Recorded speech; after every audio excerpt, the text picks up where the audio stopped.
عالم بعمل فخر القرہ استاد القرہ جناب قاری محمد یعقوب نقشبندی صاحب انجمن صدائے مدینہ کے ہر رکن ہر فرد کی طرف سے آنے والے مشائخ علماء کرام سیاسی و سماجی شخصیات کا شکریہ ادا کرتے ہوئے ان الفاظ کے ساتھ میں دعوت خطاب کی شخصیت کو دینے جا رہا ہوں۔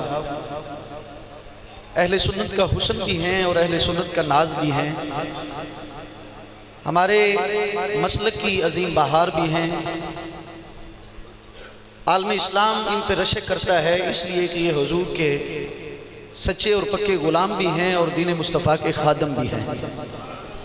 صحیح معنوں میں اہل سنت والجماعت کا مسلک بیان کرنے والی شخصیات میں سے ایک شخصیت ہر ماہ ہمارے ہاں موجود ہوتی ہیں، تشریف لاتی ہیں۔ ہم ان کی محبتوں اور ان کی شفتوں کا حق ادا تو نہیں کر سکتے، لیکن اتنا ضرور عرض کرتے ہیں اللہ آپ کو لمبی زندگی عطا فرمائے۔ اور ان الفاظ کے ساتھ میں دعوت خطاب دے رہا ہوں۔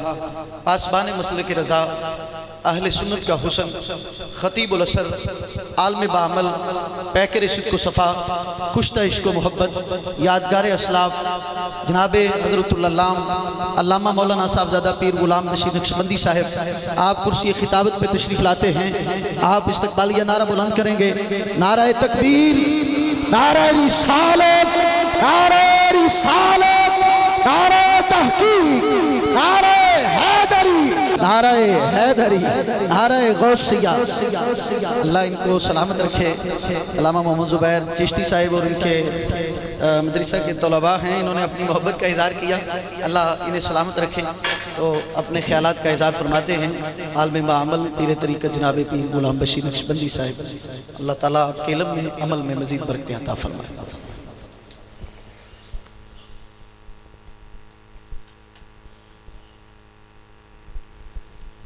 الحمدللہ رب العالمین، الصلاة والسلام علی سید الانبیاء والمرسلین وعلی آلہ الطیبین الطاہرین واصحابہ الراشدین المہدیین، اما بعد فاعوذ باللہ من الشیطان الرجیم، بسم اللہ الرحمن الرحیم۔ اقم الصلاۃ لدلوک الشمس الی غسق اللیل وقرآن الفجر ان قرآن الفجر کان مشہودا۔ صدق اللہ مولانا العظیم۔ ان اللہ وملائکتہ یصلون علی النبی یا ایہا الذین آمنوا صلو علیہ وسلموا تسلیما۔ الصلاۃ والسلام علیک یا رسول اللہ وعلی آلک واصحابک یا حبیب اللہ۔ الصلاۃ والسلام علیک یا خطیب الانبیاء والمرسلین وعلی آلک واصحابک یا رحمۃ للعالمین۔ زینت السادات پیر سید محفوظ حاکم شاہ صاحب زید مجدہ، استاذ العلماء حضرت علامہ مولانا محمد انور جلالی صاحب، حضرت علامہ مفتی محمد افضل کیلانی صاحب، حضرت علامہ مولانا محمد زبیر چشتی صاحب، قرۃ عیون الصلحاء حضرت قبلہ پیر فیض رسول صاحب، فاضل نوجوان حضرت علامہ افزار رسول صاحب، انتہائی قابل احترام علماء کرام، مہمانان ذی وقار، برادران اسلام، حاضرین و سامعین، اللہ کریم کا فضل و احسان ہے جس نے انتہائی بابرکت سعادت افروز محفل میں حاضری کی توفیق عطا فرمائی ہے۔ مسجد کا پاکیزہ ماحول ہے، علماء کرام اور مشائخ اعظام کی ایک کہکشاں سجی ہوئی ہے۔ چند ایک کے اسماء مبارکہ میں نے لیے ہیں، ورنہ میرے دائیں بائیں علماء کرام اور مشائخ اعظام کی ایک کہکشاں ہے۔ اللہ تعالیٰ ان بزرگوں کی تشریف آوری ہم سب کے لیے باعث برکت، باعث رحمت بنائے۔ انجمن صدائے مدینہ کے اراکین کو خراج تحسین پیش کرتا ہوں کہ گزشتہ 5 سالوں سے مسلسل اس مسجد میں درس قرآن مجید کا اہتمام کیا گیا۔ استاذ الحفاظ نجم القراء حضرت مولانا قاری محمد یعقوب صاحب اور ان کے رفقاء، ان کے معاونین، انجمن صدائے مدینہ کے تمام اراکین، اہل محلہ، مسجد کی انتظامیہ، میں سب کو ہدیہ تبریک اور خراج تحسین پیش کرتا ہوں۔ قرآن مجید پڑھنے والا قاری بن جاتا ہے، جس نے قرآن یاد کیا وہ حافظ بن گیا، جس نے قرآن کے علوم کو کھولا وہ مفسر بن گیا، اور جس نے قرآن پہ عمل کر لیا وہ اللہ کا ولی بن گیا۔ قرآن کی نسبت سے بڑے درجے ملتے ہیں، کوئی قاری بن گیا، کوئی حافظ بن گیا، کوئی مفسر قرآن بن گیا، پر جس نے قرآن پہ عمل کر لیا وہ اللہ کا ولی بن گیا۔ قرآن اللہ تعالیٰ کی خاص نعمت ہے، بہت بڑی نعمت ہے۔ ہمارا علم تھوڑا ہے اور قرآن کی شان بڑی ہے۔ مخلوق کے بس میں نہیں کہ غیر مخلوق کی شان بیان کر سکے۔ انسان مخلوق ہے اور قرآن غیر مخلوق ہے۔ اب مخلوق کے بس میں نہیں ہے کہ جو غیر مخلوق ہے اس کی شان کو بیان کر سکے۔ اللہ تعالیٰ نے ہمیں اشرف المخلوقات انسان بنایا ہے اور زندگی کو ایک آزمائش، ایک امتحان قرار دیا ہے۔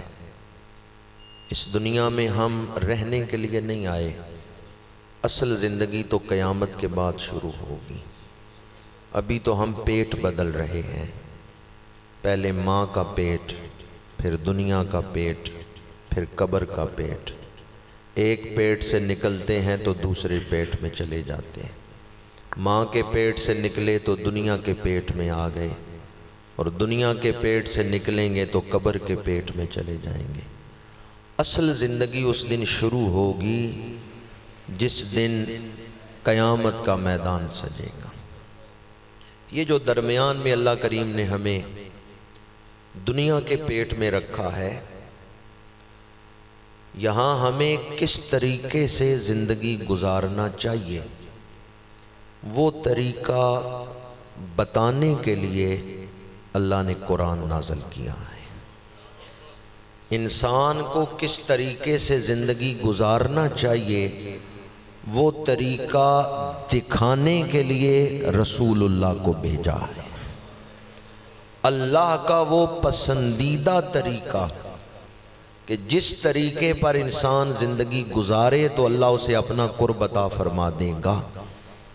اللہ کا وہ پسندیدہ طریقہ بتانے کے لیے قرآن اتارا ہے، اور اس طریقے کو دکھانے کے لیے رسول اللہ کو بھیجا ہے۔ قرآن اللہ کے اس پسندیدہ طریقے کو بتاتا ہے، اور حضور نے اپنی سنت کے ذریعے وہ پاکیزہ طریقہ دکھا دیا۔ آج جس دور میں ہم زندگی گزار رہے ہیں، قرآن مجید کی ہمیں کتنی ضرورت ہے۔ کوئی الجھن ایسی نہیں قرآن جسے سلجھا نہ سکتا ہو، اور کوئی سوال ایسا نہیں جس کا جواب قرآن کے اندر موجود نہ ہو۔ قرآن ایک قوت کا نام ہے، ایک طاقت کا نام ہے۔ جس نے قرآن کے ساتھ رشتہ جوڑ لیا، قرآن اسے انسان مرتضی بنا دیتا ہے، یعنی اللہ کا پسندیدہ بندہ بنا دیتا ہے۔ لیکن آج اس دور میں قرآن مجید کے ساتھ ہمارا جو تعلق ہے، ایک بڑا طبقہ تو ایسا ہے جو سرے سے قرآن مجید کو پڑھتا ہی نہیں ہے۔ وہ دنیا میں اتنے کھو گئے کہ قرآن مجید کو بس مانتے ہیں لیکن تعلق نہیں۔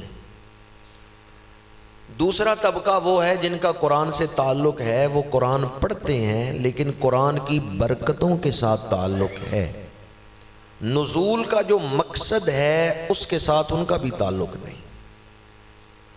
جو قرآن کی برکتیں ہیں بے شمار ہیں، وہ ان برکتوں کو حاصل کرنے کے لیے کچھ تعلق رکھتے ہیں قرآن کے ساتھ، ثواب کی نیت سے پڑھ لیا ہے، بیماری سے شفا کے لیے پڑھ لیا ہے، ایصال ثواب کے لیے پڑھا ہے، یہ ساری برکتیں ہیں قرآن مجید کی۔ لیکن جو نزول کا مقصد ہے، کتاب انزلناہ الیک مبارک لیدبروا آیاتہ ولیتذکر اولو الالباب، اس کے ساتھ تعلق اس طبقے کا بھی نہیں۔ ماہانہ درس قرآن مجید کا انعقاد اسی لیے کیا جاتا ہے کہ آئیں ہم قرآن کے ساتھ اپنے تعلق کا جائزہ لیں کہ قرآن کے ساتھ ہمارا تعلق کس نوعیت کا ہے۔ اللہ تعالیٰ نے انسانی ہدایت کے لیے نبیوں کو بھیجا اور ان پر کتابیں نازل فرمائیں۔ نبیوں کا وجود بھی اللہ کی نعمت، اور جو کتابیں اللہ نے نازل فرمائیں وہ بھی اللہ کی نعمت، اور قیامت کے دن نعمتوں کے بارے میں پوچھا جائے گا۔ ثم لتسألن یومئذ عن النعیم۔ مسجدیں اسی لیے بنائی گئیں اور مسجدوں میں ممبر اسی لیے رکھے گئے کہ موت کے بعد جو معاملات پیش آنے ہیں وہ آج مسجد کے ممبر سے بتائے جائیں۔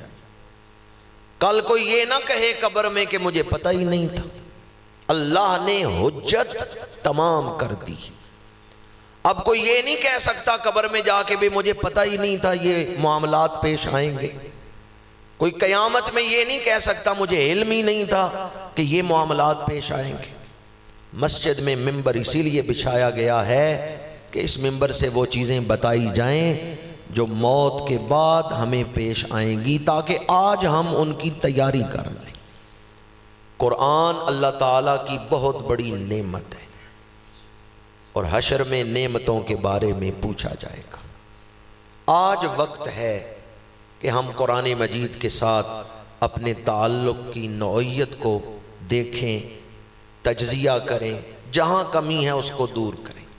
اس کے لیے ہی درس قرآن مجید کی محفل کا اہتمام کیا جاتا ہے۔ الحمدللہ نوجوان کثرت سے تشریف فرما ہیں۔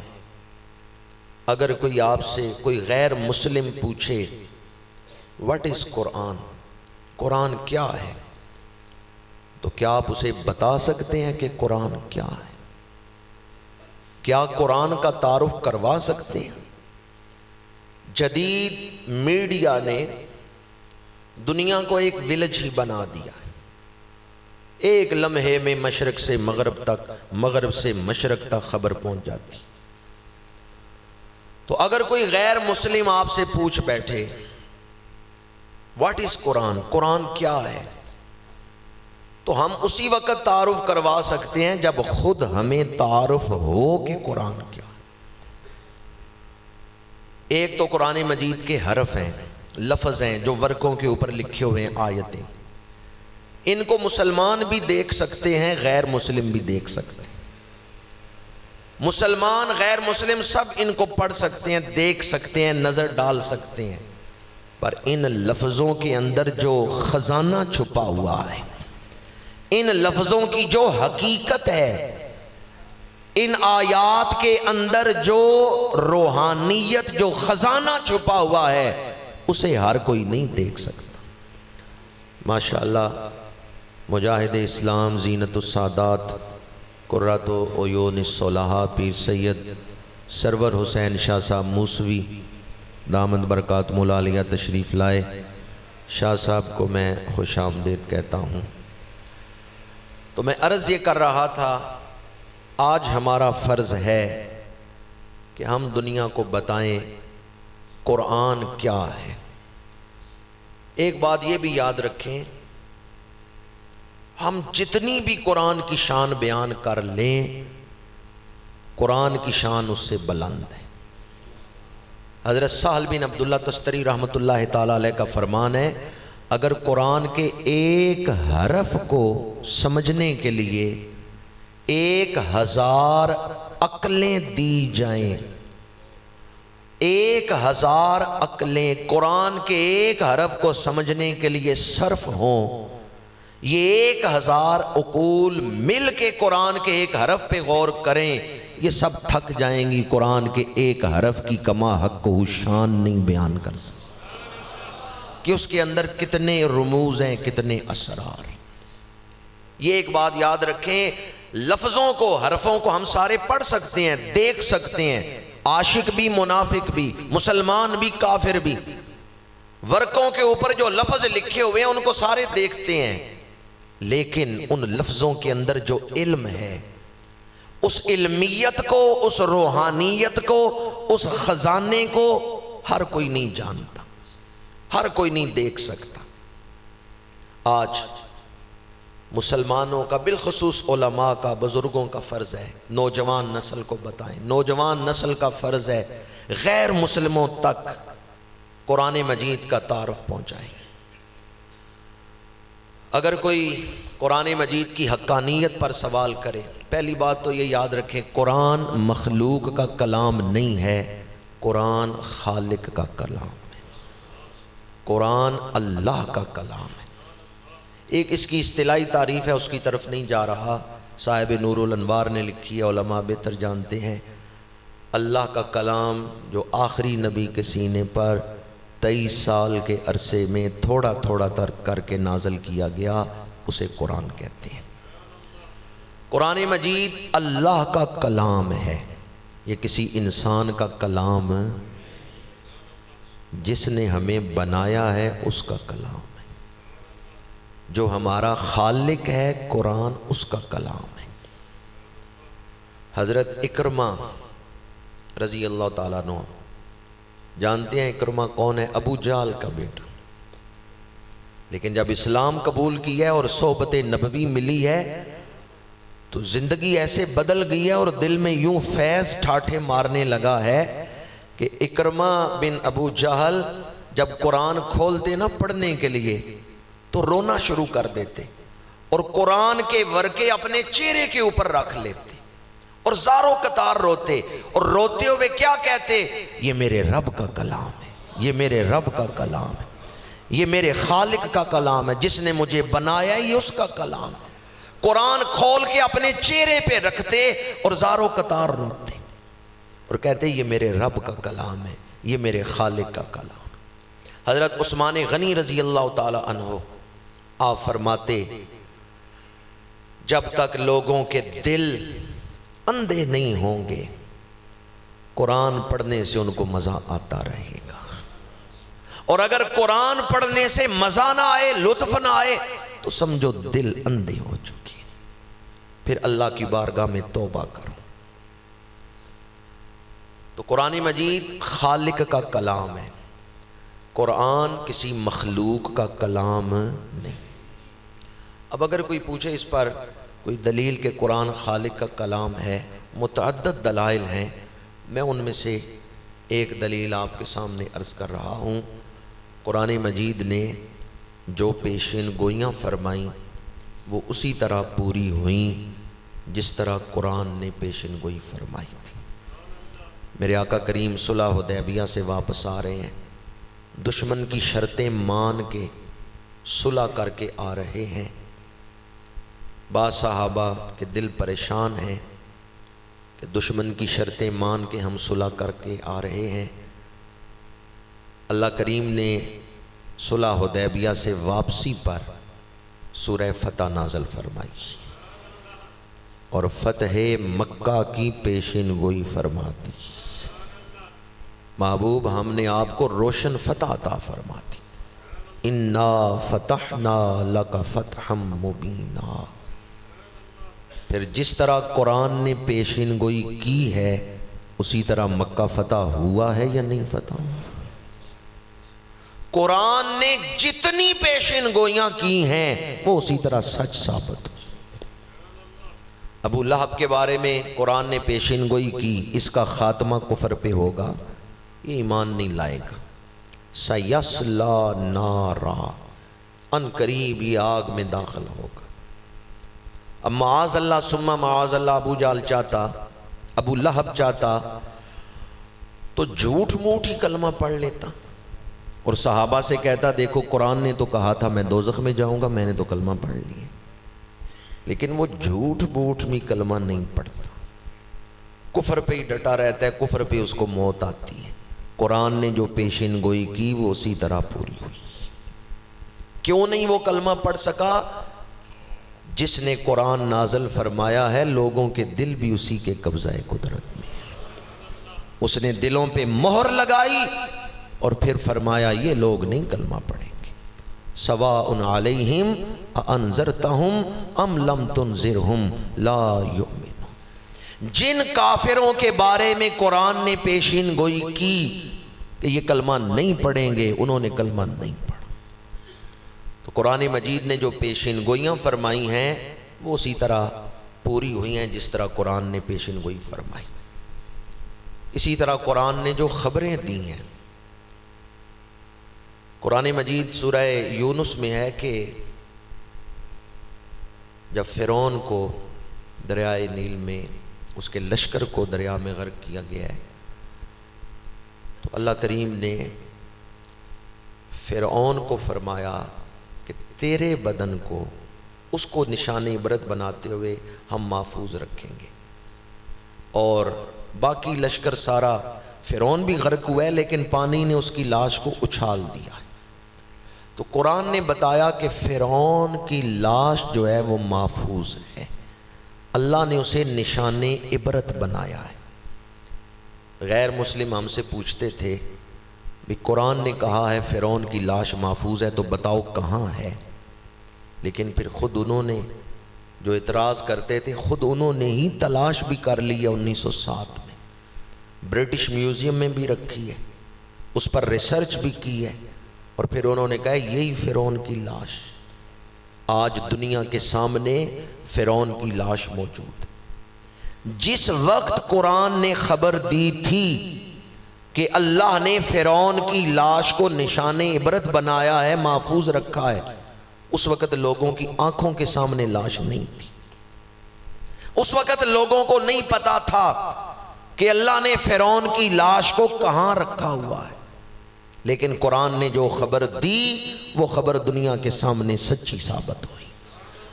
فرعون کی لاش دنیا کے سامنے آ گئی، اور پھر غیر مسلموں نے کہا یہی فرعون کی لاش، وہ مان گئے جو انکار کرنے والے تھے، انہوں نے کہا یہ فرعون کی لاش۔ قرآن مجید نے جو علوم عطا کیے ہیں وہ حرف آخر ہیں۔ بعض لوگ سائنس اور قرآن کا موازنہ کرتے ہیں تو اس میں بھی یہ بات یاد رکھیں، ہمارے لیے جو معیار حق ہے وہ قرآن ہے۔ سائنس اتباع کرے گی قرآن کی، قرآن نہیں اتباع کرے گا سائنس کی۔ معیار ہدایت، معیار صداقت ہے تو قرآن مجید۔ آج جو علوم کالجوں یونیورسٹیوں میں پڑھائے جاتے ہیں، فزکس، بیالوجی، کیمسٹری، یہ اس دور میں نہیں پڑھائے جاتے تھے جس دور میں قرآن نازل ہوا ہے، لیکن یہ علوم قرآن کے اندر موجود ہے۔ وہ علوم، جدید علوم جو آج کالجوں یونیورسٹیوں میں پڑھائے جاتے ہیں قرآن کے اندر موجود ہے، جبکہ اس دور میں یہ نہیں پڑھائے جاتے تھے۔ صرف ایک مثال دے رہا ہوں اور پھر آگے چلتا ہوں۔ قرآن مجید کی حقانیت پر ایک دلیل، آج کالجوں یونیورسٹیوں میں پڑھایا جاتا ہے یہ جو جوڑے ہیں نا، انسانوں میں مذکر مؤنث، چوپایوں میں بھی ہے، جانوروں میں بھی ہے، نر اور مادہ، مذکر مؤنث، یہ صرف انسانوں میں، چوپایوں میں ہی نہیں، یہ پودوں میں بھی ہے، درختوں میں بھی بعض مذکر ہیں بعض مؤنث ہیں۔ آج ہمیں کالجوں یونیورسٹیوں میں یہ پڑھایا جاتا ہے پر کوئی یہ نہ سمجھے کہ یہ سائنسدانوں نے ریسرچ کر کے بتایا، یہ اللہ کے قرآن نے بتایا۔ سائنسدان آج پڑھا رہے ہیں، قرآن نے 1400 سال پہلے یہ علم عطا کیا ہے۔ سورہ یاسین پڑھ کے دیکھیں، سبحان الذی خلق الازواج کلھا مما تنبت الارض، قرآن کہتے ہیں زمین جو نباتات اگاتی ہے، اللہ نے نباتات کے بھی جوڑے بنائے۔ ہمیں قرآن پڑھنا نہیں آتا، ورنہ قرآن میں ہر شے کا علم موجود ہے۔ سبحان الذی خلق الازواج کلھا، پاک ہے وہ ذات جس نے ہر شے کے جوڑے بنائے۔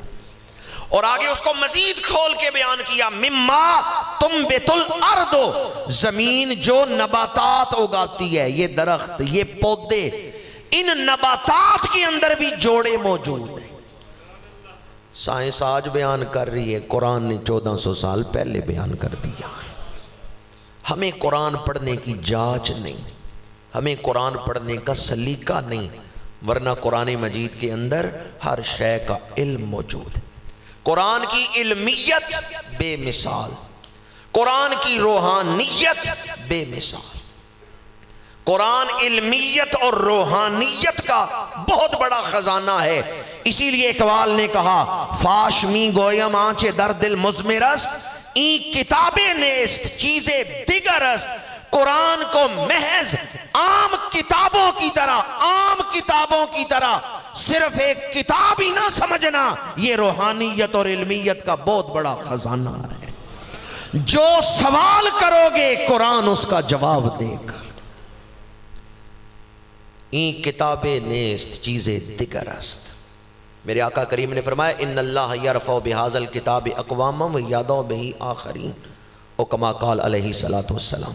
مسلم شریف میں یہ حدیث پاک ہے، میرے آقا کریم نے فرمایا، جو اس کتاب سے تعلق مضبوط کر لے گا، یہ کتاب اسے عروج بخشے گی۔ اب مجھے بتائیں، یہ عام کتاب ہے کہ جو اس سے تعلق جوڑے کتاب اس کو بلندیاں دے دے، رفعتیں دے دے، اور جو اسے چھوڑ دے گا وہ پستیوں میں مبتلا ہو جائے گا۔ اب تک کی میری گفتگو سے ایک جملہ ہی ذہن میں رکھیں، جو پست خیال لوگ ہیں نا، یا پست کردار لوگ ہیں، وہ اپنی سوچ کے مطابق ہی قرآن کو بھی دیکھتے ہیں۔ جن کا کردار پاکیزہ نہیں، جن کی سوچ پاکیزہ نہیں، عرفہ نہیں، مضبوط نہیں، اعلیٰ نہیں، انہیں کیا پتا قرآن کیا ہے؟ اندھے کیا جانے قرآن کیا ہے؟ خود پست خیال ہیں، چمگادڑ کیا جانے سورج کی روشنی کے کیا کیا فائدے ہیں۔ جو پست خیال اور پست کردار ہیں، انہیں کیا پتا قرآن کی عظمت کیا ہے، انہیں کیا پتا قرآن کی شان کیا ہے۔ آج میں آپ کے سامنے قرآن کی اس علمیت کے حوالے سے گفتگو نہیں کرنا چاہتا، یہ تو ابتداً میں نے آپ کے سامنے قرآن کی عظمت کے ایک دو پہلو رکھے ہیں۔ آج تو درس قرآن جو 5 سال مکمل ہو رہے ہیں، اس پر ایک سوال آپ کی خدمت میں عرض کرنا چاہتا ہوں۔ اس درس قرآن مجید کے پیغام کے حوالے سے الحمدللہ ہم سب قرآن مجید کو ماننے والے بیٹھے ہوئے ہیں۔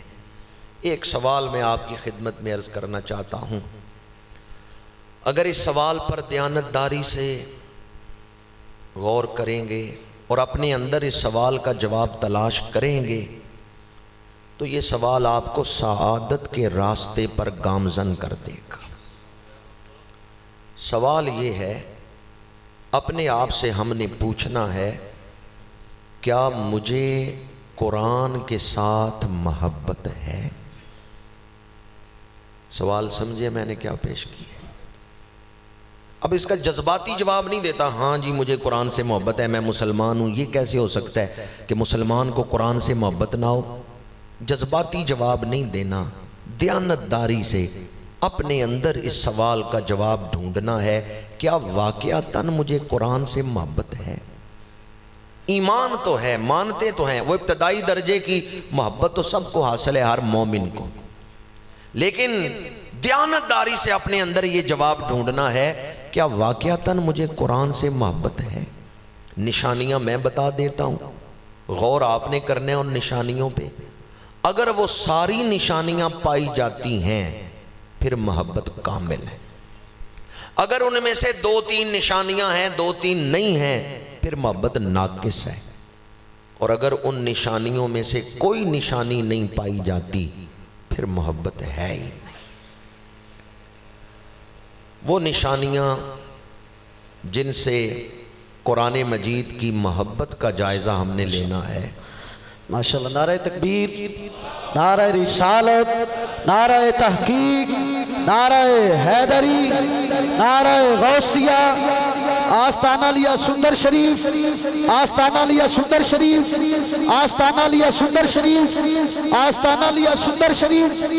حضرات دی وقار، اللہ رب العزت کے فضل و کرم سے آج کی اس محفل کے مہمان خصوصی عالم اسلام کی عظیم شخصیت قطب الاقطاب، شیخ طریقت، پیر طریقت، صاحبزادہ والا شان عالی مقبر مقام جناب صاحبزادہ پیر سید محمد حبیب عرفانی چشتی صاحب، آستانہ علیہ چشتی عرفانیہ سندر شریف لاہور سے تشریف لائے، دل کی اتھا گہرائیوں سے آپ کا شکریہ ادا کرتے ہیں اور آپ کو خوش آمدید بھی کہتے ہیں۔ حضرات دی وقار، آپ نے بڑی محبت کے ساتھ آپ حضرت کا استقبال کیا، اسی طرح آپ تشریف رکھیں گے، حضرت العلامہ اپنا بیان جاری رکھیں گے۔ نعرہ تکبیر، نعرہ رسالت، نعرہ تحقیق، نعرہ حیدری، نعرہ غوثیہ، آستانہ لیا سندر شریف، آستانہ لیا سندر شریف، آستانہ لیا سندر شریف۔ حضرت علامہ مولانا پیر غلام بشیر نقشبندی صاحب اپنا بیان جاری رکھیں گے۔ احباب جو کھڑے ہیں وہ بیٹھ جائیے۔ بہت شکریہ، آپ نے کھڑے ہو کے حضرت صاحب کا استقبال کیا، اللہ آپ کو جزائے خیر عطا فرمائے۔ ماشاءاللہ، زینت مسند صدارت، گلِ گلشن ولایت، قرۃ عیون الصلحاء، فقیر مدینہ پیر سید حبیب عرفانی چشتی صاحب دامت برکاتہم العالیہ رونق محفل ہوئے ہیں۔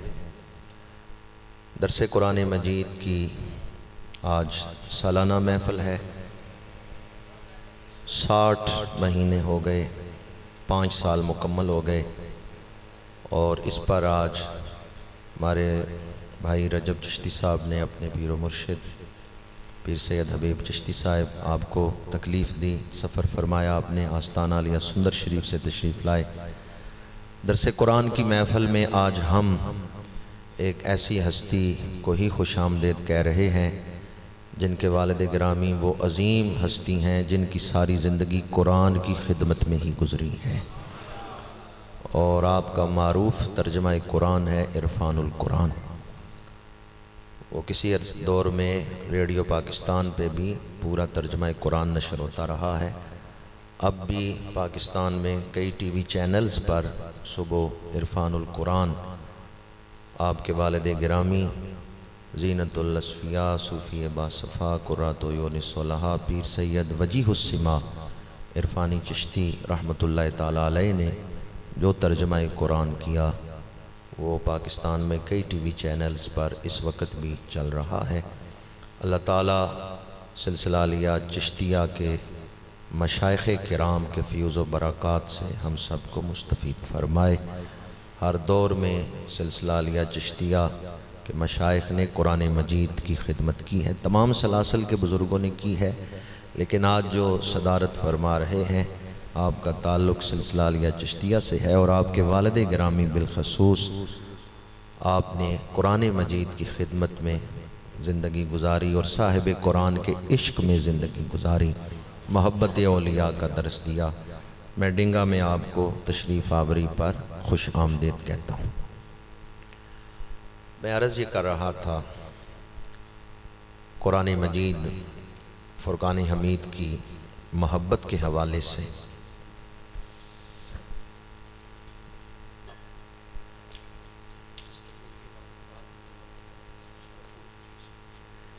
قرآن مجید کی محبت کے حوالے سے ایک سوال میں نے آپ کی خدمت میں عرض کیا ہے کہ اگر آپ دیانتداری سے اس سوال کا جواب اپنے اندر تلاش کریں گے، ایک جلسہ ایک روایتی تقریر سمجھ کے نہیں سنیں گے، بلکہ اس سوال کو دل میں جگہ دیں گے اور تنہائی میں بیٹھ کے اس پہ غور کریں گے، تو یہ سوال آپ کو سعادتوں کے راستے پہ گامزن کر دے گا۔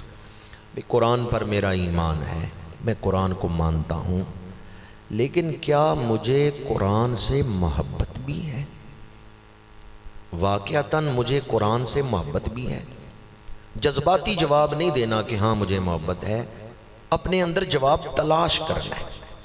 نشانیاں میں بتا دیتا ہوں، جتنی نشانیاں ہوں گی اتنی محبت ہے۔ اگر ساری نشانیاں ہیں پھر کامل محبت ہے، اگر چند نشانیاں ہیں پھر ناقص محبت ہے، اگر نشانیاں ہے ہی نہیں اندر پھر محبت ہے ہی نہیں۔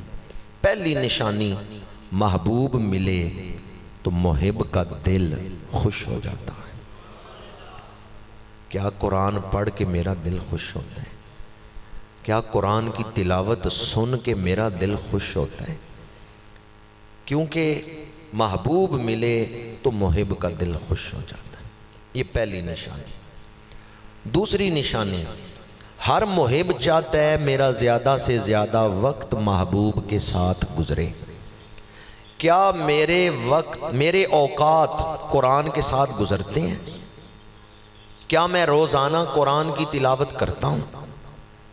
ایسا تو کوئی محب نہیں جو محبوب سے ملنا ہی پسند نہ کرے۔ دوسری نشانی یہ دیکھنی ہے کہ کیا میرا وقت قرآن کی معیت میں گزرتا ہے۔ تیسری نشانی، اگر کسی دن میں قرآن نہ پڑھ سکوں، ناغا ہو گیا تلاوت کا، تو کیا میرا دل دکھتا ہے کہ ہائے آج قرآن نہیں پڑھ سکا؟ کیونکہ محبوب نہ ملے تو محب تڑپتا ہے۔ بہت بڑا کلام ہے ہجر پر، بڑی شاعری ہے ہجر پر، جدائی پر۔ محبوب دور ہو تو محب تڑپتا ہے۔ تو کیا اگر کسی دن میں قرآن کی تلاوت نہیں کر سکا، کسی وجہ سے ناغا ہو گیا، تو میرا دل تکلیف محسوس کرتا ہے، پریشانی ہوتی ہے کہ آج میں نے قرآن نہیں پڑھا۔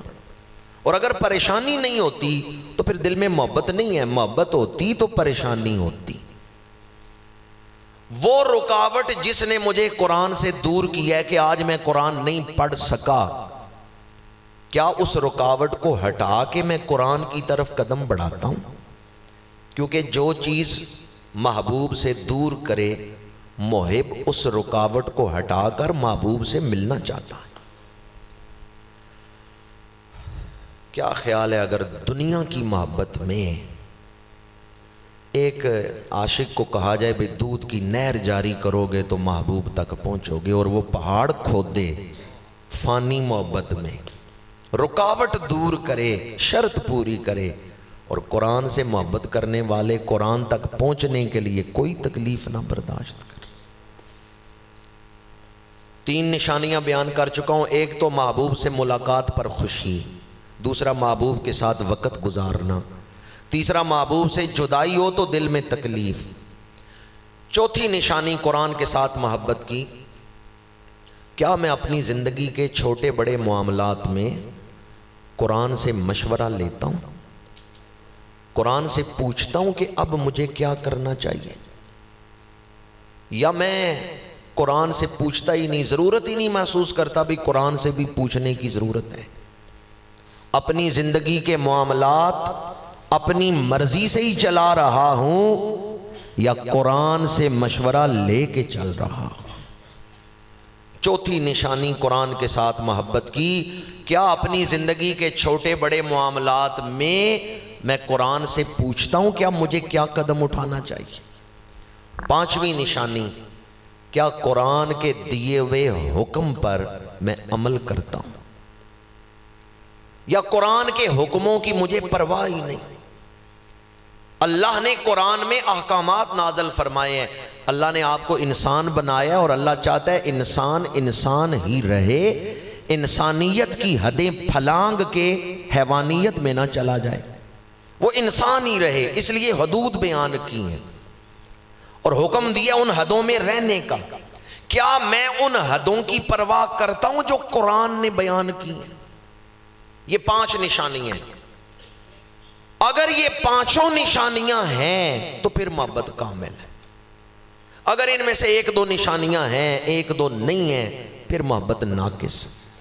اور اگر ان 5 میں سے کوئی ایک نشانی بھی موجود نہیں، ویسے آپ کو زوم ہے کہ مجھے قرآن سے محبت ہے، تو خالی کہنے سے تو محبت ثابت نہیں ہو جاتی، خالی دعویٰ کر دینے سے تو محبت ثابت نہیں ہو جاتی۔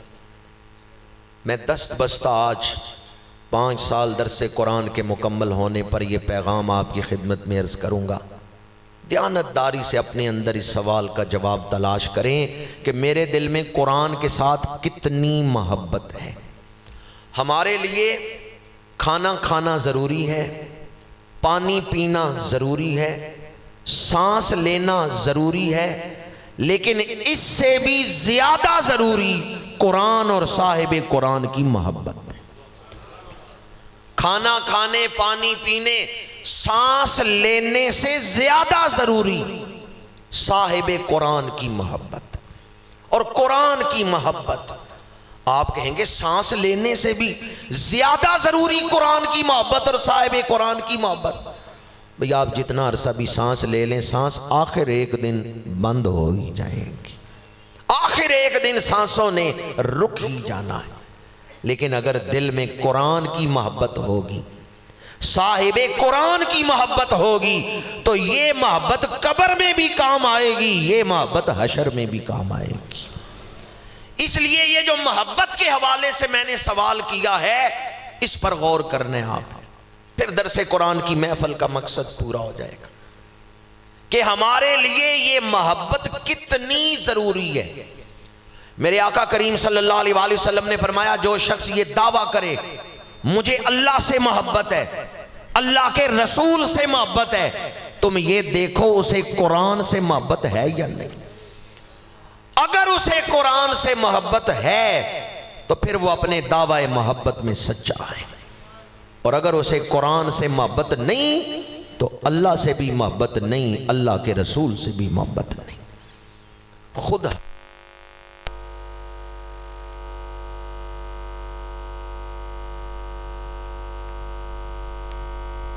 علیہ وسلم نے فرمایا، جسے قرآن سے محبت ہے اسے میرے ساتھ محبت ہے۔ فرمایا جو یہ دعویٰ کرے مجھے اللہ اور اس کے رسول سے محبت ہے، تم یہ دیکھو اسے قرآن کے ساتھ محبت ہے یا نہیں۔ اگر قرآن کے ساتھ محبت نہیں تو نہ اللہ سے محبت ہے، نہ اللہ کے رسول سے محبت ہے۔ اس لیے کہ کوئی ایسا محب نہیں ہوتا جسے محبوب کا کلام ہی اچھا نہ لگے، جسے محبوب کی شان سننا ہی اچھا نہ لگے۔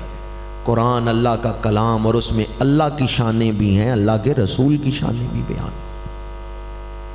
میں نے پہلے بھی عرض کیا اور بار دیگر عرض کر رہا ہوں، مسجد میں منبر اسی لیے بچھایا جاتا ہے کہ موت کے بعد جو معاملات پیش آنے ہیں آج وہ بیان کیے جائیں، آج ان کی تیاری کروائی جائے، آج ہم ان پر غور و فکر کر لیں۔ آج اگر ہم کہتے ہیں ہمیں محبت ہے، ہمیں محبت ہے، جبکہ دل میں محبت ہے ہی نہیں، یہ جو 5 نشانیاں ان پر غور کر لیں، اگر تو موجود ہیں پھر محبت ہے، پھر اللہ کا شکر کریں، اگر نہیں تو پھر قصور مان لیں، کیونکہ اصلاح وہی کرتا ہے جو اپنی غلطی مان لیتا ہے۔ جسے پتا ہو کہ میرے پاس کچھ نہیں، وہ محنت کر کے کچھ حاصل کرتا ہے، اور جو اس غلط فہمی میں ہو کہ میری جھولی تو بھری ہوئی ہے، میرا تھیلا تو بھرا ہوا ہے اور تھیلا خالی ہے، پھر جب منزل پہ پہنچے گا اور تھیلا دیکھے گا تو ہاتھ ملے گا۔ کہیں ایسا نہ ہو کہ ہم محبت کے زوم میں رہیں کہ ہمارے دل میں تو بڑی محبت ہے، جبکہ وہ محبت ہے ہی نہیں جو اللہ کو مطلوب ہے، وہ محبت ہے ہی نہیں جو اللہ کی بارگاہ میں پسندیدہ ہے، صرف لفظی محبت نہ ہو۔ اگر کسی کے دل میں سچی محبت ہے قرآن کی، تو حضرت عبداللہ بن مسعود رضی اللہ تعالی عنہ سے روایت ہے، آپ فرماتے ہیں قرآن سے محبت کرنے والے کو جب قبر میں دفنایا جائے گا، عذاب کے فرشتے پیروں کی طرف سے آئیں گے تو قرآن کا نور ظاہر ہوگا، میں اس طرف سے تمہیں نہیں جانے دوں گا، یہ میرے ساتھ محبت کرتا تھا۔ وہ سر کی طرف سے آئیں قرآن کا نور روکے گا، وہ دائیں بائیں سے آئیں قرآن کا نور روکے گا، وہ سینے کی طرف سے آئیں قرآن کا نور روکے گا۔ جسے دنیا میں قرآن کے ساتھ محبت ہے، قرآن کا نور قبر میں اس کا حصار کیے ہوئے ہوگا۔ حضرت جناب عظیم محدث نعیم بن ابراہیم بن عبد الواحد، انہوں نے حدیث پاک روایت کی ہے، کتاب کا نام ہے لمعات الانوار۔ علماء بیٹھے ہیں دائیں بائیں کثرت سے۔ اس روایت میں وہ بیان کرتے ہیں جو قرآن پڑھاتا ہے اس کو قبر میں کیا شان ملے گی۔ من علم اخاہ القرآن حجت الملائکۃ الی قبرہ کما یحجون الملائکۃ کما یحجون الناس الی بیت اللہ الحرام۔ جس طرح لوگ بیت اللہ کی طرف کھچے ہوئے جاتے ہیں، وہاں ہجوم کر لیتے ہیں، جو دنیا میں لوگوں کو قرآن پڑھاتا ہے اس کی قبر پر فرشتے ہجوم کر لیتے ہیں۔ ماشاءاللہ، نعرہ تکبیر، نعرہ رسالت، نعرہ تحقیق، نعرہ حیدری، عظمت و شان قرآن۔ سلسلہ عالیہ چشتیہ کی عظیم ہستی، ہم سب کے محسن قطب الاقطاب شیخ الشیوخ حضرت بابا فرید الدین مسعود گنج شکر رحمۃ اللہ تعالی علیہ، آپ کے ملفوظات ہیں۔ آپ فرماتے ہیں حافظ قرآن جب فوت ہوتا ہے نا تو فرشتے اس کی روح کو ایک ہجوم میں، ایک جلو میں عرش کے نیچے لے کے جاتے ہیں، اور 1000 تجلیاں حافظ قرآن کی روح پر ڈالی جاتی ہیں۔ 1000 تجلیات حافظ قرآن کی روح پر ڈالی جاتی ہیں، وہ روح جو دنیا میں قرآن سے محبت کرتی رہی۔ قرآن مجید فرقان حمید سے جو سچی محبت ہے، یہ موت کے دروازے سے تو ہم سب نے گزرنا ہے، اور موت کے بعد دو میں سے ایک ہی حالت ہے، یا تو قبر جنت کا باغ ہے یا دوزخ کا گڑھ ہے، یا جنت کا باغ یا دوزخ کا گڑھ۔ اب مجھے نہیں پتا کہ میری قبر کیا ہوگی، آپ کو نہیں پتا کہ ہماری قبر کیا ہوگی، جنت کا باغ ہوگی۔ امید ہے کرم سے، امید ہے فضل سے، لیکن ہم اعلان تو نہیں نہ کر سکتے۔ اللہ کے فضل پر امید ہے، لیکن اعلان نہیں کر سکتے کہ میری قبر اس طرح ہوگی۔ ہم نہیں جانتے موت کے بعد قبر جنت کا باغ ہوگی یا دوزخ کا گڑھا۔ اگر حضور گارنٹی دے دیں یہ عمل کرو قبر جنت کا باغ بن جائے گی، پھر وہ عمل کر لینا چاہیے یا نہیں کرنا چاہیے؟ اللہ کے رسول نے فرمایا جو رات سونے سے پہلے سورہ ملک پڑھتا ہے عذاب قبر سے بچ جاتا ہے۔ آج کی محفل سے ایک یہ پیغام ہی لیتے جائیں۔ 2 رکوع ہیں، صرف 30 آیتیں، سورہ ملک 29واں پارہ، پہلی سورت۔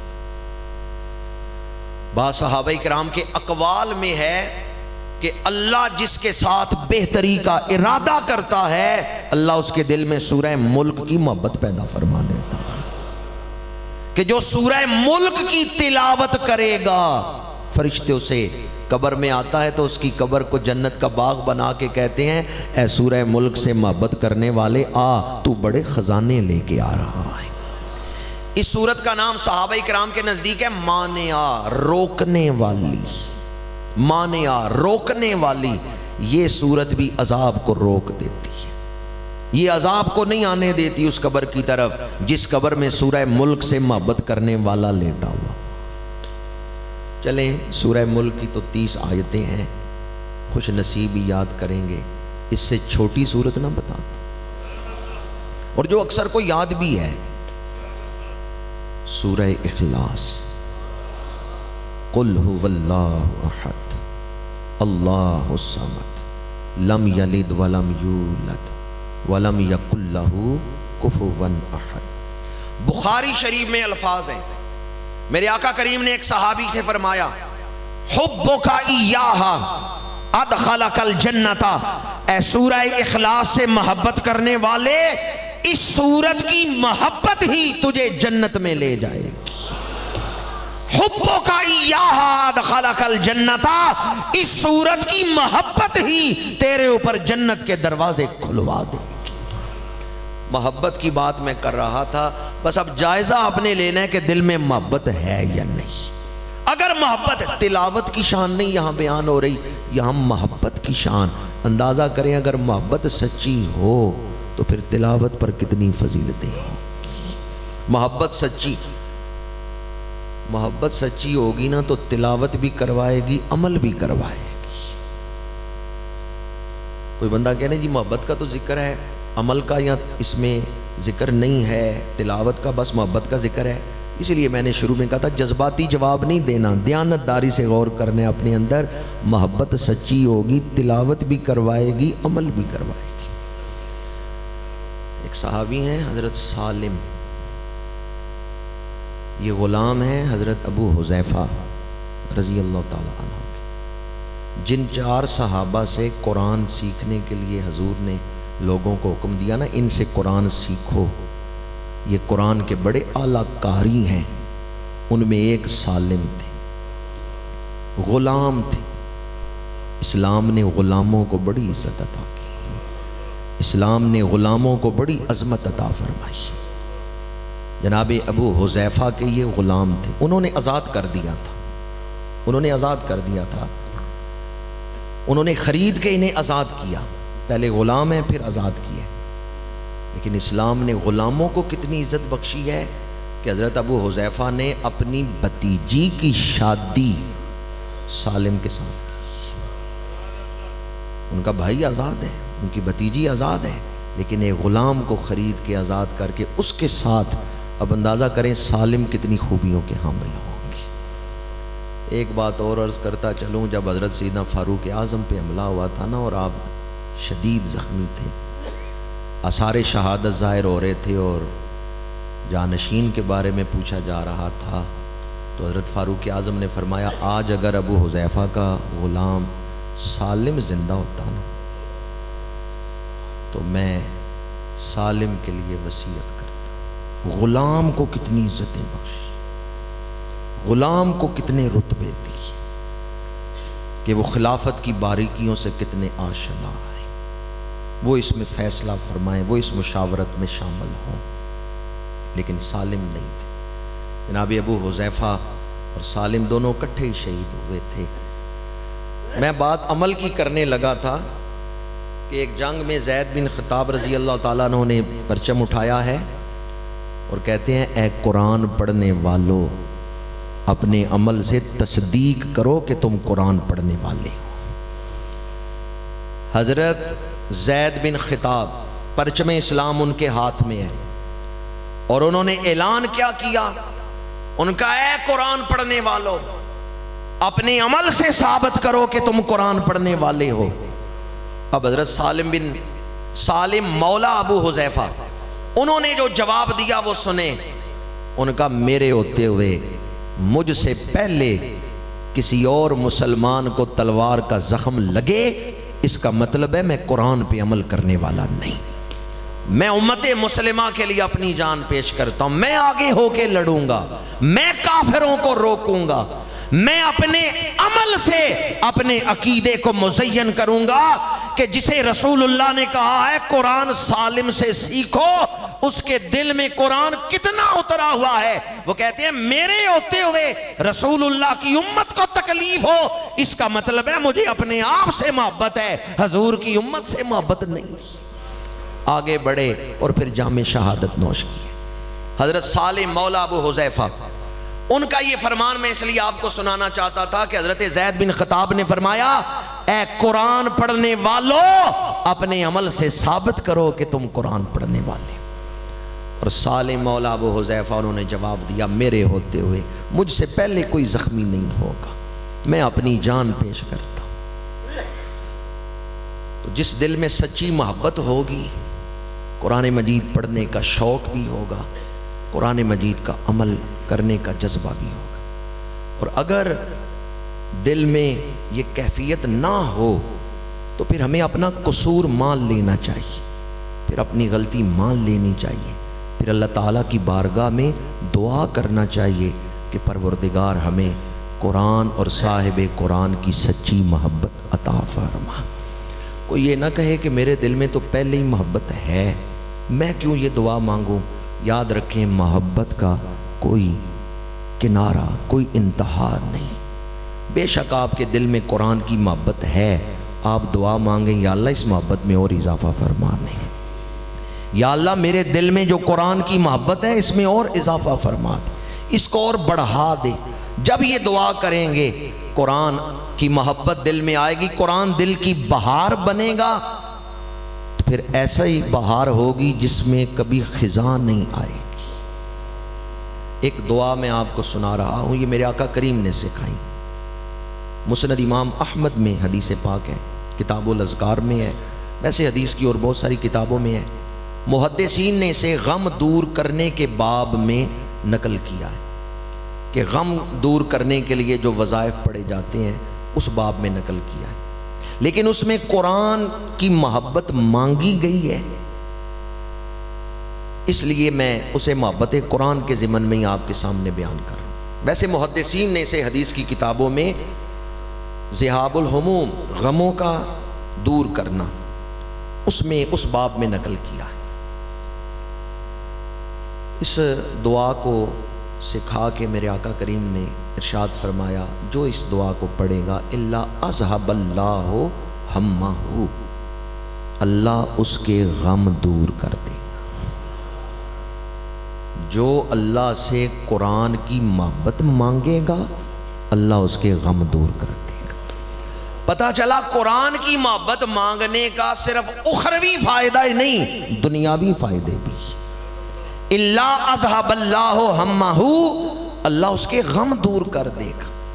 تو جس دل میں قرآن کی محبت آ گئی، یہ محبت دنیا میں بھی نفع دے گی، دنیا میں بھی اس کا فائدہ ہوگا، پریشانیاں دور ہو جائیں گی، مشکلیں دور ہو جائیں گی، غم دور ہو جائیں گی۔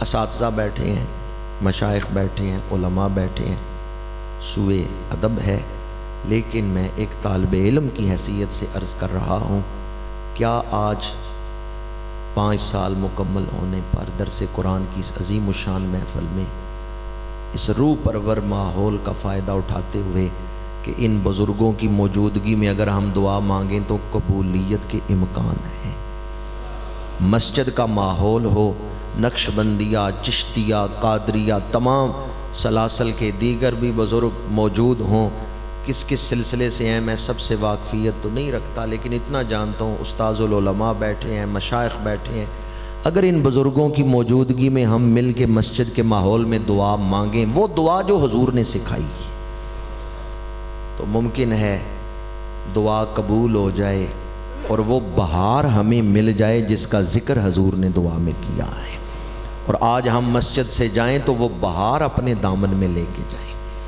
میں ایک طالب علم کی حیثیت سے وہ دعا پڑھتا ہوں، آپ میرے ساتھ مل کے پڑھیں، اگر کہیں کوئی خطا ہوگی، غلطی ہوگی تو اساتذہ مشائخ اصلاح کر دیں گے، اس لیے بھی سنا رہا ہوں۔ آپ لوگ میرے ساتھ مل کے اس نیت سے دعا پڑھیں کہ اللہ کے رسول نے یہ دعا سکھائی تھی۔ یہ نہ دیکھیں ڈاکیا کون ہے جو چٹھی پڑھ کے سنا رہے، یہ دیکھیں چٹھی کس کی ہے۔ خط محبوب کا ہو تو انسان ڈاکیے کو نہیں دیکھتا، وہ یہ دیکھتا ہے چٹھی میرے محبوب کی۔ میری حیثیت تو ایک ڈاکیے کی ہے جو حدیث کی کتابوں کے حوالے دے کے آپ کو حدیث سنا رہے کہ مسند امام احمد میں یہ دعا ہے، کتاب الاذکار میں امام یحییٰ شرف الدین نووی نے اس کو روایت کیا ہے۔ میری حیثیت ایک ڈاکیے کی ہے، آپ نے دعا پڑھنی ہے تو اس نیت سے وہ کیسا سما ہوگا جب گلے قدس کی پتیاں حرکت میں ہوں گی، اور اللہ کے رسول نے یہ دعا صحابہ کو سکھائی تھی۔ انجمن صدائے مدینہ کے نوجوانوں کو میں خراج تحسین پیش کرتا ہوں، اس محفل میں تو ہم نہیں تھے جس محفل میں اللہ کے رسول نے یہ دعا سکھائی تھی، پر آج اس محفل میں تو ہیں جس میں وہ دعا پڑھائی جا رہی ہے، سنائی جا رہی ہے۔ بسم اللہ الرحمن الرحیم۔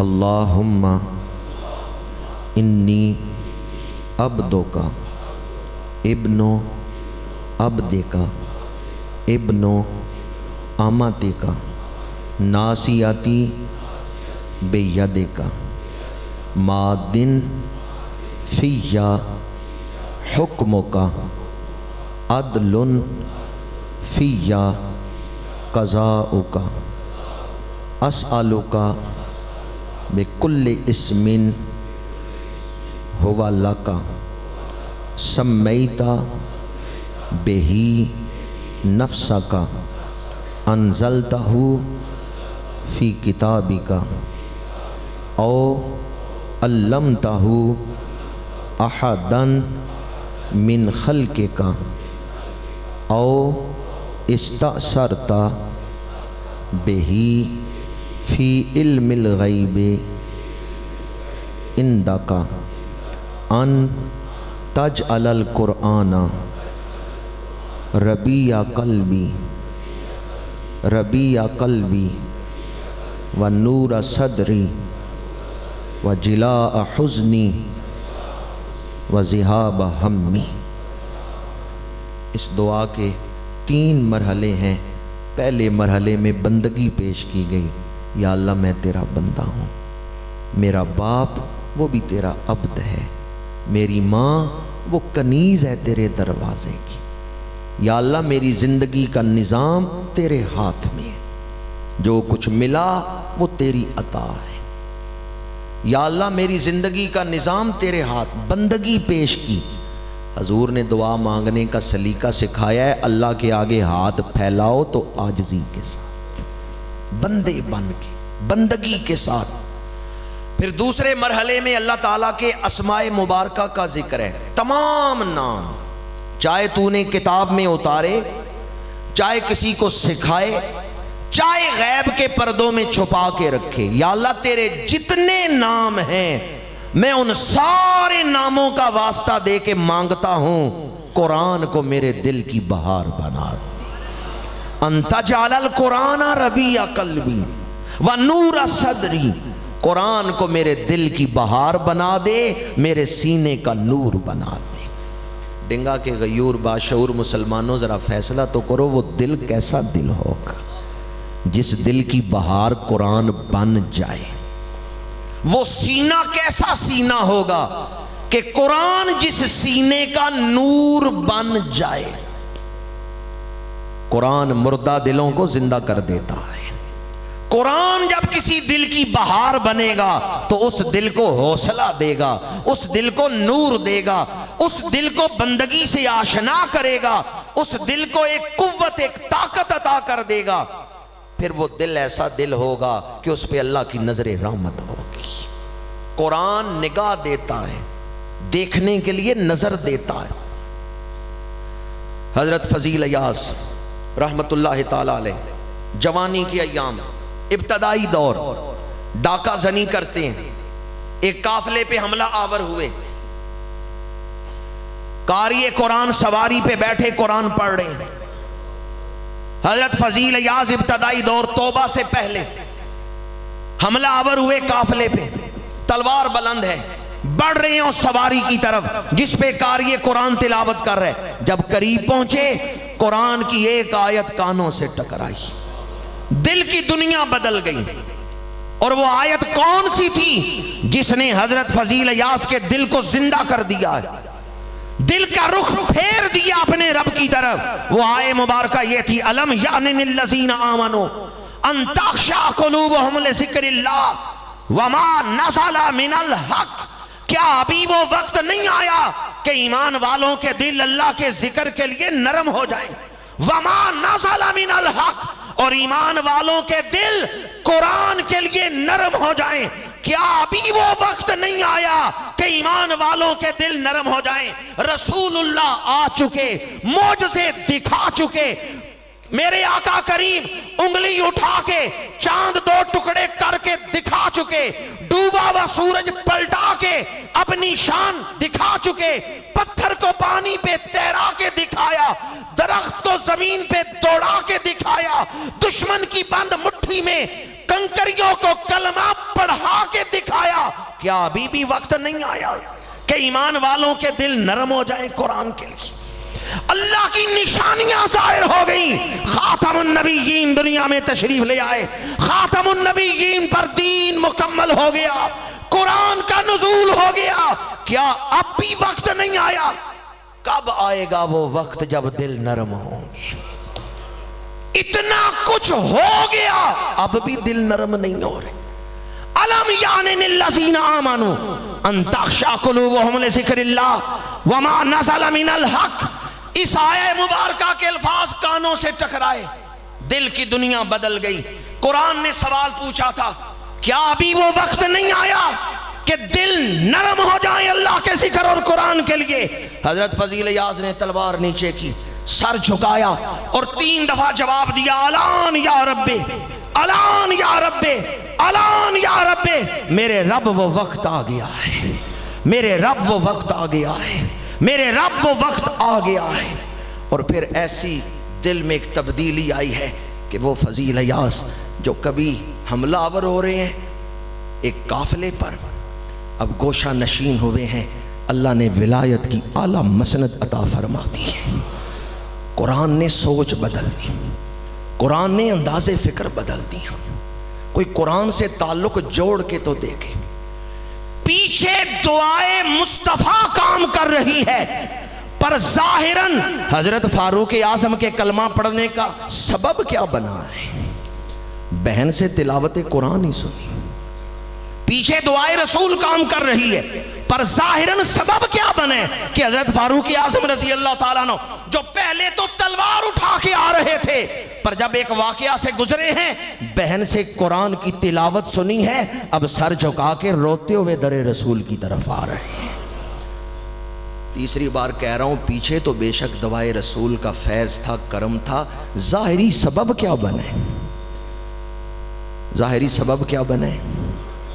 قرآن کی تلاوت، قرآن کے الفاظ کان سے ٹکرائے، دل کی دنیا بدل گئی۔ قرآن مجید دلوں کو زندہ کر دیتا ہے، قرآن مجید دلوں کو روشنی دیتا ہے، انداز فکر بدل دیتا ہے، قرآن نظر دیتا ہے، قرآن نگاہ دیتا ہے، قرآن عبد کو معبود سے جوڑ دیتا ہے۔ حضرت فضیل یاز جب قرآن مجید کا فیض ملا ہے، زندگی بدلی ہے، تو پھر کیسے بدلی ہے؟ کبھی حملہ آور ہو رہے تھے قافلے پہ، آج وقت کا بادشاہ دروازے پہ کھڑا ہے، دستک دیتا ہے، ملاقات کی اجازت مانگتا ہے۔ فضیل یاز فرماتے ہیں، میں نہیں دروازہ کھولوں گا، میں نہیں دروازہ کھولوں گا، میں اپنے بادشاہ کی اطاعت میں لگا ہوا۔ وزیر نے کہا کہ بادشاہ آپ سے ملنا چاہتا ہے، دروازہ کھولیں۔ آپ نے فرمایا میں نہیں کھولوں گا۔ وزیر نے کہا کچھ ہدیہ ہے، نذرانہ ہے، یہ اشرفیاں رکھ لیں۔ آپ نے فرمایا جاؤ انہیں دو جن کو ضرورت ہے۔ یہ بے نیازی کہاں سے آئی ہے؟ قرآن دل کی بہار بن چکا ہے۔ یہ بے نیازی کیسے آئی ہے؟ قرآن سینے کا نور بن چکا ہے۔ اب وزیر نے تیسری بار دستک دی اور کہا ٹھیک ہے، آپ نذرانہ بھی نہیں لیتے، آپ ملاقات کے لیے دروازہ بھی نہیں کھولتے، کوئی نصیحت کر دیں۔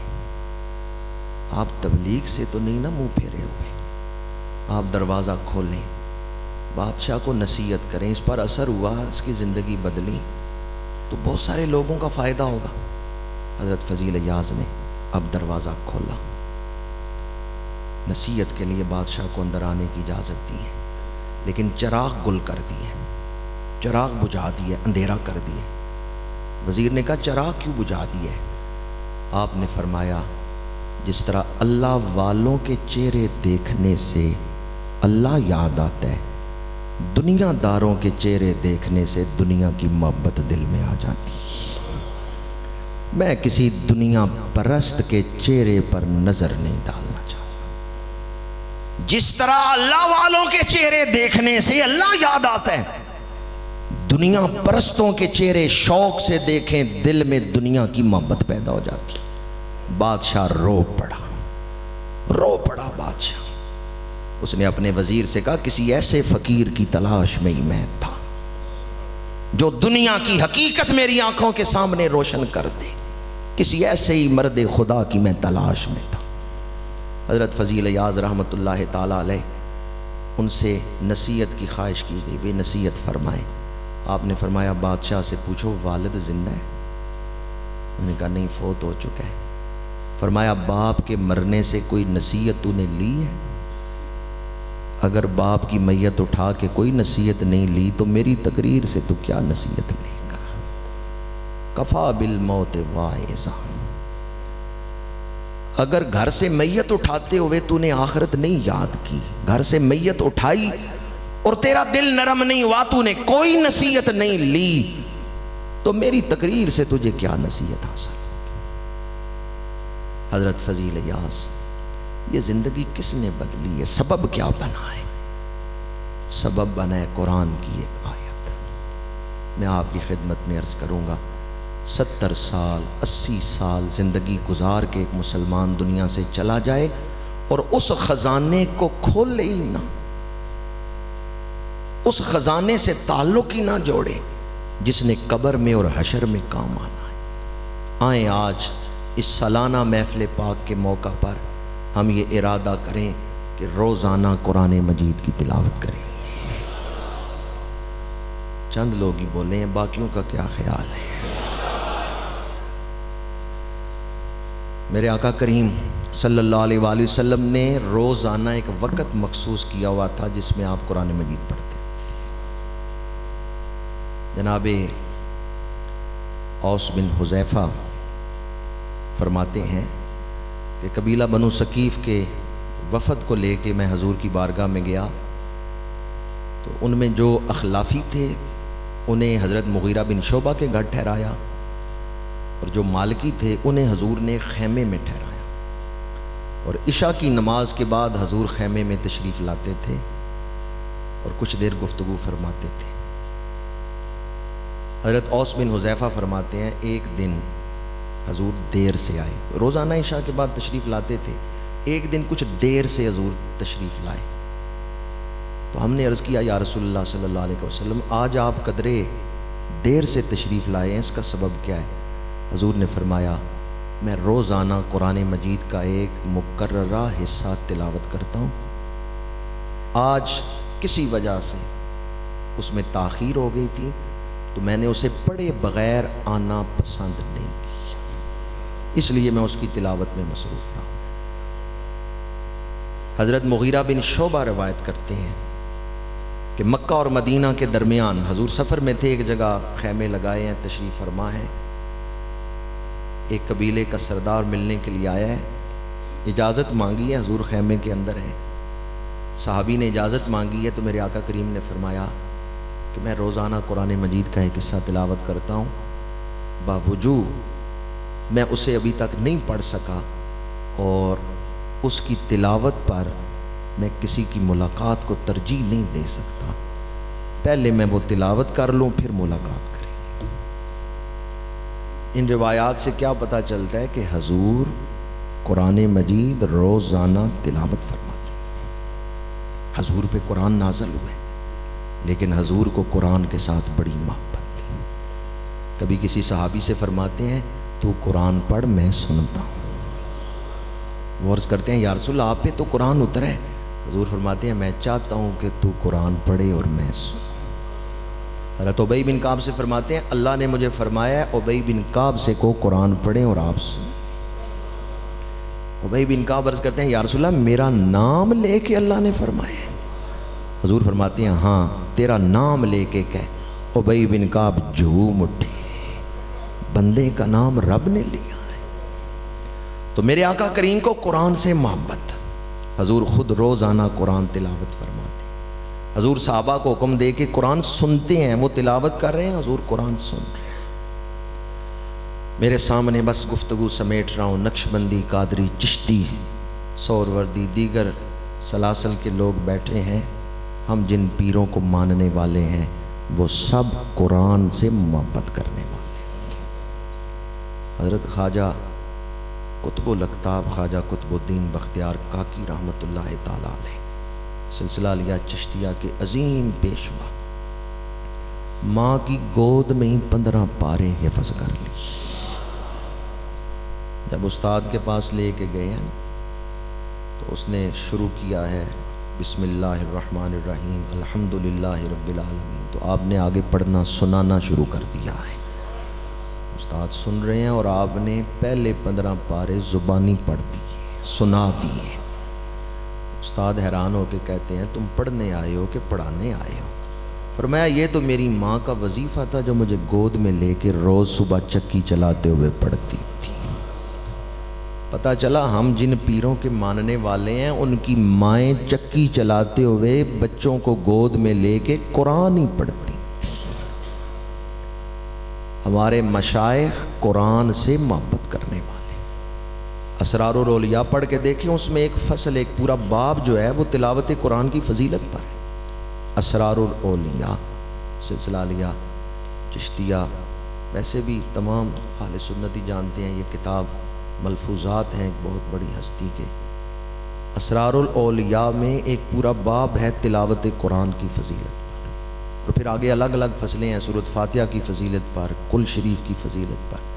حضرت بابا صاحب نے الگ الگ اس کی فضیلت بیان فرمائی ہے سورتوں کی. ہمارے مشائخ نے قرآن مجید سے لوگوں کو جوڑا ہے اور قرآن مجید کی محبت کا درس دیا ہے. قرآن مجید کی محبت لوگوں کے دلوں میں اتاری. آج جس دور میں ہم زندگی گزار رہے ہیں، ہم اپنے مشائخ کا صحیح تعارف نہیں کروا سکے. ابھی چند دن پہلے ایک بہت بڑی ہستی کے مزار مبارک پہ خودکش دھماکہ ہوا ہے. زینت الاصفیاء، قدوۃ الواصلین، تاجدار تصوف و طریقت، حضرت سید محمد عثمان مروندی لال شباز قلندر رحمۃ اللہ تعالی علیہ. ہم اپنے بزرگوں کا صحیح تعارف نہیں کروا سکے. بعض لوگ سمجھتے ہیں کہ صرف معاذ اللہ شاید وہ کوئی میوزک سے تعلق رکھنے والے بزرگ تھے، حالانکہ حضرت لال شباز قلندر مستند عالم دین تھے. اور استاد العلماء حضرت مولانا انور صاحب کے لیے میں عرض کروں گا کہ حضرت لال شباز قلندر نے صرف پر، نحو پر کتابیں لکھی ہیں. اس دور میں مدرسوں کے اندر حضرت لال شباز قلندر رحمۃ اللہ تعالی علیہ کی لکھی ہوئی کتابیں پڑھائی جاتی تھیں درس نظامی میں. آپ نے خود سیون شریف میں مدرسہ بنایا تھا، اس کا نام تھا فقہ الاسلام، اور آپ خود مدرسے میں تدریس کرتے رہے ہیں. ادھر ملتان حضرت بہاؤالدین زکریہ ملتانی کے نام پر مدرسہ تھا، مدرسہ بہاؤالدین، اس میں آپ پڑھاتے رہے ہیں، تدریس کرتے رہے ہیں، پڑھاتے رہے ہیں.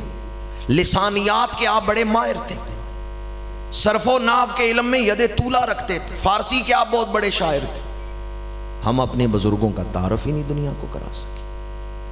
ہم نے یہ سمجھا جس طرح لوگوں نے ہمیں بتایا کہ شاید دمال ڈالنے سے ہی وہ راضی ہو جاتے ہیں، خوش ہو جاتے ہیں، ان کی زندگی کے مقصد سے ہی ہم واقف نہیں، ان کا جو علمی مقام ہے اس سے ہی ہم واقف نہیں. کتنا بڑا ظلم ہے. حضرت شاہ عنایت قادری رحمت اللہ تعالی علیہ عربی زبان میں کتابیں لکھی ہیں، پی ایچ ڈی ہو رہی ہے آپ کی کتابوں پر، اور ہم ان کا تعارف کیا کرواتے ہیں کہ وہ میلے پہ بیٹھے کنجریاں دیکھ رہے ہیں، اور پھر بلے شاہ صاحب عورتوں کا لباس پہن کے ان کے سامنے ناچ رہے ہیں. حاشا وکلا، یہ جھوٹ ہے. شاہ عنایت قادری کی کتابیں پڑھ کے دیکھیں، پتہ چلے گا وہ شریعت کے کتنے پابند تھے. اور پھر بھلے شاہ صاحب کے اساتذہ یا ان کے حالات پڑھ کے دیکھیں. مناظر اسلام حضرت علامہ غلام مرتضیٰ قصوری رحمۃ اللہ تعالی علیہ کے آپ شاگرد تھے. حضور غوث پاک کی اولاد ہے. حضرت پیر بھلے شاہ صاحب حضور غوث پاک کی اولاد ہیں، اور حضرت لال شباز قلندر یہ حضرت امام موسیٰ کاظم، حضرت امام جعفر صادق کی اولاد، حسینی سید ہیں. 13ویں نسل ہے حضرت امام جعفر صادق کی اولاد میں حضرت سید عثمان مروندی رحمۃ اللہ تعالی علیہ. ہمارے مشائخ نے اپنے آستانوں پہ قرآن مجید پڑھایا ہے. کشف المحجوب پڑھ کے دیکھیں، دادا صاحب لاہور آئے ہیں تو قرآن پڑھاتے رہے ہیں. کچھ دن آپ نے پڑھانا چھوڑ دیا. کس نے؟ ماشاءاللہ آپ غور سے سن رہے ہیں کہ میں کس بزرگ کا ذکر کر رہا ہوں. مجھے بڑی خوشی ہوئی ہے کہ آپ توجہ سے ساتھ ہی چل رہے ہیں. حضرت دادا صاحب نے کچھ دن پڑھانا چھوڑ دیا. مسلمانوں کے بچے آتے تھے، دادا صاحب قرآن پڑھاتے تھے. نہیں غور کیا آپ نے میں نے کیا کہا ہے. آج کوئی شیخ طریقت ہے جو صبح مسجد میں بیٹھ کے محلے کے بچوں کو پڑھائے بھی اور شیخ طریقت بھی ہو؟ حضرت دادا صاحب صبح ناظرہ قرآن پڑھا رہے ہیں بچوں کو. کچھ دنوں کے لیے آپ نے چھوڑ دیا. ایک مرید نے عرض کیا، حضور کیوں آپ چند دنوں سے بچوں کو پڑھا نہیں رہے؟ ہزاروں سلام حضرت داتا صاحب کی عظمت کو، ہزاروں سلام۔ ہمارے آباء و اجداد کے محسن ہیں حضرت داتا گنج بخش علی اجمیری، ملتوں کے محسن حضرت داتا گنج بخش علی اجمیری۔ خاک پنجاب از دمی او زندہ گشت، صبح ماز مہر اوتا بندہ گشت۔ بڑی عظمت حضرت داتا صاحب، اور یہ بھی بڑی عظمت ہے، انہوں نے اپنی قلبی کیفیات بھی کتاب میں لکھ دی، اپنے احوال بھی کتاب میں لکھ دیے ہیں۔ کشف المحجوب بہت روحانیت کا خزانہ ہے۔ مرید نے پوچھا بابا جی آپ چند دنوں سے کیوں نہیں پڑھا رہے بچوں کو؟ فرمایا وہ میں استاد بن گیا تھا تو دل میں ذرا کوئی فخر آ گیا، تو میں نے کہا ذرا پہلے اس فخر کو دور کر لوں پھر پڑھا لوں گا۔ اخلاص کتنا ہے، للہیت کتنی ہے۔ کہتے ہیں میں خود بڑا بننے کے لیے تو نہیں پڑھا رہا تھا، میں تو اللہ کی رضا کے لیے پڑھا رہا تھا۔ ہزاروں سلام ان عظیم ہستیوں کا۔ آج کسی جگہ پہ چند لوگ بیٹھے ہو نا، کسی کی فتیدگی پہ ختم شریف کی محفل ہو، تو جو بڑے پیر صاحب ہوتے ہیں نا وہ ختم پڑھنا اپنا سٹیٹس ہی نہیں سمجھتے، کہتے ہیں حافظ صاحب ختم پڑھو۔ اگر کوئی اس نیت سے بھی قرآن پڑھوں میں ختم پڑھوں یہ میری شان کے لائق نہیں، حافظ صاحب تسی ختم پڑھو، وہ قرآن کی بے ادبی کر رہے ہیں یا نہیں کر رہے؟ ہاں اگر دل میں وہ کیفیت نہیں اور یہ نیت ہے کہ چلو ان کو بھی سعادت مل جائے، ان کو بھی سعادت مل جائے، پھر تو اور بات۔ انما الاعمال بالنیات۔ اگر سعادتیں بانٹ رہے ہیں کہ چلیں یہ سعادت حاصل کر لیں، یہ سعادت حاصل کر لیں، پھر تو ٹھیک ہے۔ لیکن اگر دل میں آ گیا کہ میں اتنا بڑا عالم ہوں، میں اتنا بڑا خطیب ہوں، میں اتنا بڑا پیر، میں کیوں ختم پڑھوں؟ تو اپنے سٹیٹس کو دیکھ رہا ہے، یہ نہیں دیکھ رہا قرآن کلام کس کا ہے۔ تو شکر کر کے اللہ تجھے قرآن کا ختم پڑھنے کی سعادت عطا فرمائے۔ حضرت داتا گنج بخش علی حجویری رحمت اللہ تعالیٰ علیہ قرآن پڑھاتے رہے ہیں بچوں کو۔ میں اپنی گفتگو کو یہاں سمیٹوں گا کہ آج تو وقت سے کافی زیادہ جو ہمارا معمول ہے اسے وقت گزر گیا، کہ بلا پیر صاحب بھی تشریف لائیں، آپ کے ملفوظات سے بھی ہم مستفید ہوں گے، لیکن بزرگوں کا ذکر کر رہا ہوں تو اپنی گفتگو کو سمیٹنے سے پہلے آج کے اجتماع سے فائدہ حاصل کرتے ہوئے ایک گزارش کرنا چاہتا ہوں۔ ایک تو میں نے شروع میں بھی عرض کیا، یہ بزرگ جن کا میں ذکر کر رہا ہوں یہ سارے وہ ہیں جو قرآن سے محبت کرنے والے، صاحب قرآن کے عشق کا درس دینے والے۔ ان کی زندگیوں کو پڑھیں تو یہ دو چیزیں نظر آئیں گی، انہوں نے خاک مدینہ کو آنکھوں کا سرما بنا کے پھر قرآن پڑھایا ہے، پھر قرآن پڑھا ہے، پھر قرآن پڑھایا ہے، خاک مدینہ کو آنکھوں کا سرما بنا کے۔ تو حضور کا عشق، حضور کی محبت دل میں لے کے ہی زینت الاصفیاء پیر سید وجیہ السما عرفانی چشتی رحمت اللہ تعالی علیہ آپ نے قرآن مجید کا ترجمہ لکھا۔ میں نے بالاستیاب تو نہیں پڑھا، چند جگہوں سے پڑھا ہے، میرے پاس موجود ہے، چند جگہوں سے میں نے عرفان القرآن کا ترجمہ پڑھا ہے۔ انتہائی خوبصورت ترجمہ ہے، انتہائی اعلیٰ ترجمہ ہے۔ اور شرح صدر جو آپ کی مجلسی زندگی کے حوالے سے ہے، نشستوں میں جو آپ کی گفتگو ہے، اس کو بھی میں نے دیکھا، کمال درجے کی روحانیت۔ اللہ تعالی ہمیں اپنے مشائخ کا صحیح تعارف آئندہ نسلوں تک پہنچانے کی توفیق عطا فرمائے۔ ہمارے مشائخ عالم ہی نہیں تھے، علم پرور بھی تھے، علم پرور، علم کو فروغ دینے والے بھی تھے۔ میں جو بات کہہ رہا تھا کہ اس مجمع سے فائدہ اٹھا کے میں عرض کرنا چاہتا ہوں، داتا صاحب کا ذکر میں نے کیا، حضرت لال شہباز قلندر رحمۃ اللہ تعالیٰ علیہ کا ذکر کیا۔ آج ان کے آستانوں پہ جو کچھ ہو رہا ہے، کیا ہمارا حق نہیں بنتا کہ ہم آواز اٹھائیں کہ حکومت ان آستانوں پہ آنے والے زائرین کو سیکورٹی دینے میں ناکام ہو چکی؟ 24 کروڑ روپیہ داتا صاحب کے مزار سے سالانہ آمدن ہے، 24 کروڑ روپیہ۔ اگر 2-3 کروڑ بھی لگا دیں تو فول پروف سیکورٹی انتظامات ہو سکتے ہیں یا نہیں ہو سکتے؟ لیکن کتنے افسوس کی بات ہے کہ 24 کروڑ لے کے سیکورٹی کے انتظامات کہاں کر رہے ہیں؟ محکمہ اوقاف کے افسروں کے گھر، وہ پیسے کہاں لگ رہے ہیں جو داتا صاحب کے غلے سے نکالے جاتے؟ وہ پیسے کہاں لگ رہے ہیں جو حضرت لال شہباز قلندر کے آستانے سے محکمہ اوقاف والے لے رہے ہیں؟ وہاں ایک ہسپتال بھی نہیں بنا سکے کہ مریضوں کو وہاں ہسپتال میں ہی فرسٹ ایڈ ہی دی جا سکتی۔ آج درس قرآن کی اس محفل میں ہم ان خود کش دھماکوں کی بھرپور مذمت کرتے ہیں۔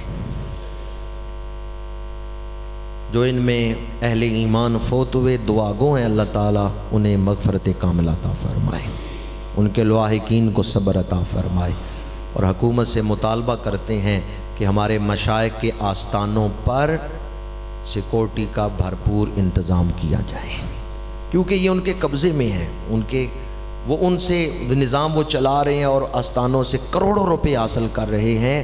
اس لیے ہم ان سے مطالبہ کرتے ہیں کہ تم ناکام ہو چکے ہو ان بزرگوں کا صحیح تعارف کروانے میں اور ان بزرگوں کے آستانوں پر زائرین کے لیے انتظام کرنے میں، جبکہ کروڑوں روپیہ بھی ان بزرگوں کے آستانوں سے مل رہا۔ جہاں سے میں نے گفتگو شروع کی تھی وہیں لا کے گفتگو ختم کر رہا ہوں۔ دنیا میں رہنے کے لیے نہیں آئے، لوئے لوئے پر لے کڑیے جے تد پانڈا پرنا، شام پئی بن شام محمد کر جان دینے ڈرنا۔ اللہ تعالیٰ قرآن اور صاحب قرآن کی محبت عطا فرمائے، سلف صالحین کے طریقے پر چلتے ہوئے اللہ تعالیٰ قرآن اور صاحب قرآن کی محبت سے سرشار فرمائے۔ وما علینا الا البلاغ۔